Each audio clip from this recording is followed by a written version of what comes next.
होली के महीना जहिया से चढ़ल बाटे होली के महीना रोज लहंगा से रंग गिरता है ई जवानिया के जंग गिरता रोज लहंगा से रंग गिरता है ई जवानिया के जंग गिरता चोखो पीछ करिया से पियावा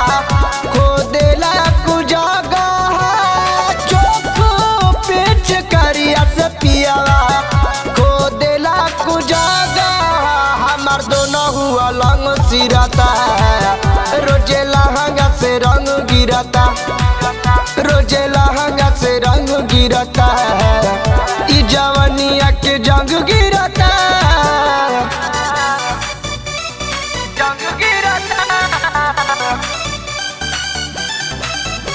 मर्दों हुआ लंग सिरता जवानिया के जंग गिरता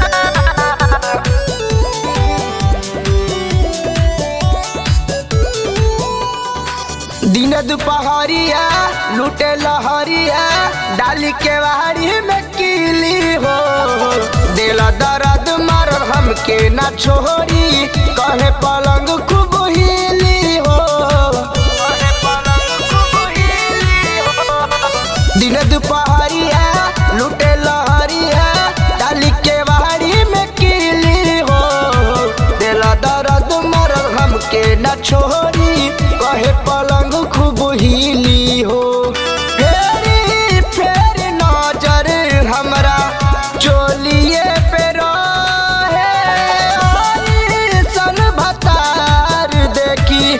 जिया बड़ी जोर नहीं कवनो अलग ढिलता है रोजे लहंगा से रंग गिरता ई जवानिया के जंग गिरता है रोजे लहंगा से रंग गिरता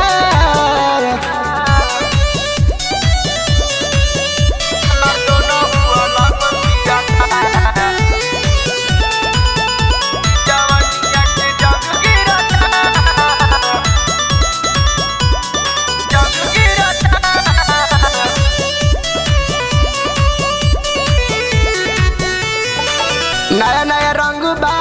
नया उमंग बा यही से नाही बुझाता हो लागेला दाग साया चोली से न छोड़े कतनो मल के फिजाता हो कतनो मल के फिजाता हो नया नया रंग बा नया उमंग बा यही से नाही बुझाता हो लागेला दाग साया चोली से न छोड़े कतनो मल के फिजाता हो मिथलेस मतलबी के रंग में डुबाई सन सोएब गइल सगरी लगाई एमा हमर तमाजा मिलता है ई जवानिया के जंग गिरता